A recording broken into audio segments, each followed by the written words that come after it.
All right, 11:15 Eastern and right on time, Larry Kudlow joins us from the White House. Larry, let's get right at this.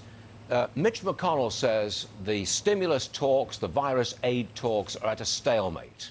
Does that, in your opinion, slow down the economic recovery at all if there's no more money other than the president's executive order going to be put out there? Well, I don't think so, although there are certain items like money for school openings that are very, very important. And I wouldn't mind an extension of the payroll protection plan, which I think would help small business. But no, look, the numbers are coming in very, very nicely. I mean, the increase in the caseload, I understand, in the South and West put a slight restraint on the economy, Stu. But the numbers coming out show it wasn't a major restraint. Unemployment claims coming back down, jobs going up. There's a housing boom. There's a manufacturing boom. Private trucking surveys are very, very strong right now. So we don't need a lot more money chucked at the economy? I don't think so, particularly. I mean, I think you need targeted money. You know, as I mentioned, I'll come back to the school openings because they're so important for the kids and they're so important for the parents. And there is an economic impact there. And our position was higher than the Democrats' position. Originally, we put in $105 billion, slightly more than they put in. That's the kind of thing that ought to work. And the president is willing to talk about targeted checks, yes, and some other matters. But no, I don't think the economy is going to rely solely on this. Look, the payroll tax deferral is a huge economic growth and jobs incentive. That's big stuff. And I think the continuation of the unemployment insurance, where the federal government has ponied up, is willing to pony up $300. The states can add to it if they choose to. It would be a $700 overall package. That's going to be a big help. And the eviction, it's not quite an eviction moratorium, but it's certainly eviction protection, as Secretary Carson has put it well. That's a big help already. So they're the EOs. And the student loan deferral. A zero interest rate, by the way. Some of the kids may want to pay down with a zero interest rate. But my point is, the executive orders provide considerable assistance and economic growth incentives. So we can stay with that as we are entering what I think is a self-sustaining economic recovery. The states, of course, are really upset that they're responsible for, what, $100 a week of the bonus, the unemployment bonus. They say they don't have it, and a lot of them don't have it. What do you make of that? Well, we are no longer insisting on a cost-sharing deal. In other words, there's some technical adjustments to the executive order last weekend. At this point, here's the thing. Any state that has already provided $100 of benefits for people unemployed because of COVID, and that, I think, has got to mean all 50 states, Stuart. If you've already done that and you're continuing that, the federal government will put in $300. So the cost share. Now, if the state wants to plus up another 100, that's great. Okay, but that's their decision. But we are not insisting on their plussing up another 100. We are committed to putting $300 in plus their $400 median average across the country. I think it's a great deal. I think it's a very generous compromise kind of deal. And I think it's going to help the 16 million people who are unemployed and are still suffering a lot of heartbreak and a lot of hardship. I get that. And we're going to be helping them there. And the payroll tax deferral, again, that's a shot in the arm. It puts more cash in work. It gives the 140 million people who are working, who, you know, were able to get through this, they're heroes working, they're going to get a big pay raise. That's what it amounts to. It's a 6.25% pay raise, about $1,100. And that's huge stimulus also. Do you absolutely object and completely reject bailout money for the states? Well, that word bailout, yeah, we reject that. I think I'll have to go I'll Google up Webster's dictionary for bailout, i.e. Stuart Varney, just to make sure I know what you're saying. Well, but your money coming from the administration, going to places like New Jersey or Illinois, essentially helping them bail out their bankrupt pension payments to their government workers. Do you absolutely flat out reject it? You'll never do it. The president has rejected that very steadily and consistently. This is not about bailing out pensions. It's not about bailing bad management.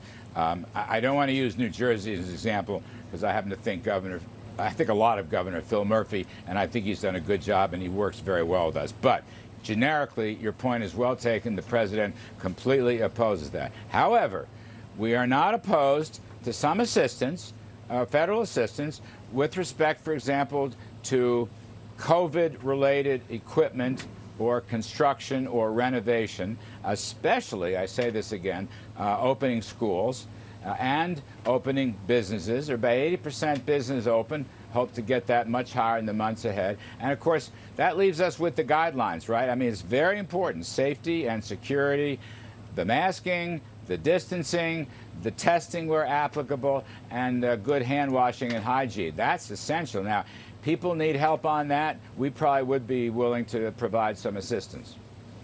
I just see the numbers.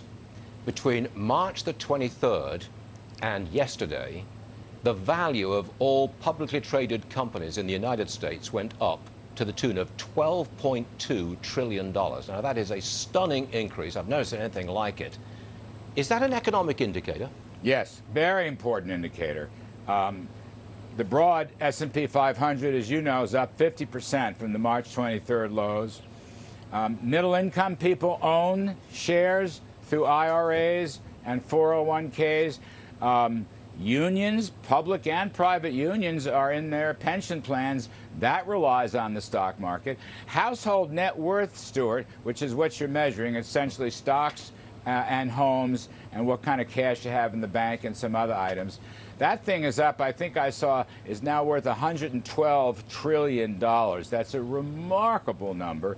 It's like the total value of American assets. That's a remarkable number. I don't know. It's got to be up at least 30% from the lows. I'll have to check that. But anyway, you are correct. That's a leading indicator. Many distinguished economists on Wall Street use that household net worth. Yeah. It's from the Federal Reserve's flow of funds as a leading indicator of the economy. But the left, and I presume Kamala Harris, will say that's not fair. The rich are getting richer. They're doing well out of this virus problem. What are you doing about that? Yeah, well, I feel sorry for them in that point of view. It's so completely wrong. It just runs counter to the American idea. I mean, in a free economy like ours, where we reward success, a rising tide does lift all boats. It may not be perfect, but you start at the beginning, at the starting line, with equal opportunity and freedom. Where you end up and the finish line is completely up to you. But all Americans have shared, President Trump's first 3 years and 2 months was splendid. Lowest unemployment in history, wage increases, as you probably know. Middle class and lower middle class, the bottom quintiles did the best under President Trump's tax cuts and deregulation and trade reform and so forth, and energy. So I think that's just a phony argument. Democrats put that out every time. I don't think Americans really buy it. And you know what? Look, I don't think Americans resent people from succeeding or getting rich, quote unquote, whatever that means. I think Americans want opportunities and incentives, and that's what presidential policies have always done. And we do have a safety net. And this debate about the COVID so-called CARES package number 2 is that we are putting in incentives.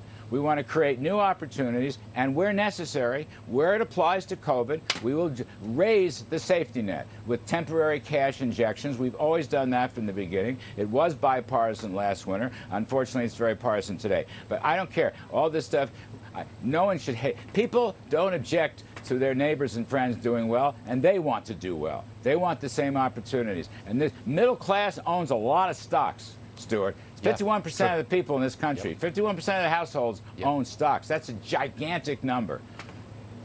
As we go out, Larry, would you make any comment on the selection of Kamala Harris as Joe Biden's running mate? Oh, I have no personal comment. I don't know her. I've never met her. I know the president is disappointed in her performance in the judicial hearings. I would just say, though, the issue here is the significant left turn in Democratic policies.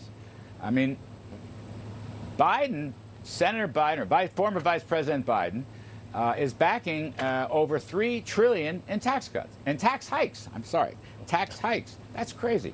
You're coming out of a pandemic contraction of historic dimensions, and he wants to raise taxes.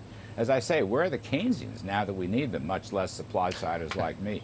And they're going to re-regulate, and they're going to decimate energy, which will completely crater the economy and the stock market. That's the problem. It's not the personalities that concern me, it's the policies. And the policies would transform America, as Vice President Biden has said. It would transform it towards a government-run, socialized economy, the likes of which has never succeeded.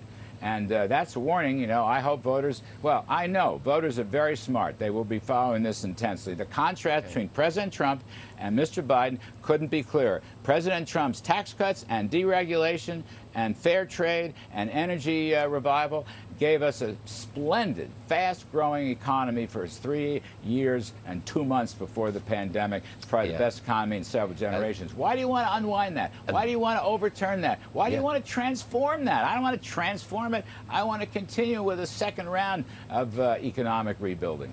That virus changed everything, didn't it? Yeah, Came along. it did. Well, It did, but we will persevere, Stu. And by the way, your announcement about the Masters is fabulous news. It is. Fabulous. Isn't that That's wonderful? The psyche. That's the psyche of America. People love that. Yeah. Just like the baseball opening. And I wish November 9th through the 15th, the Masters will take place. Fantastic. Larry, thanks for joining us. Always. Thanks, Stu. Appreciate Okay. it. See you Bye. soon. Thank you very much indeed.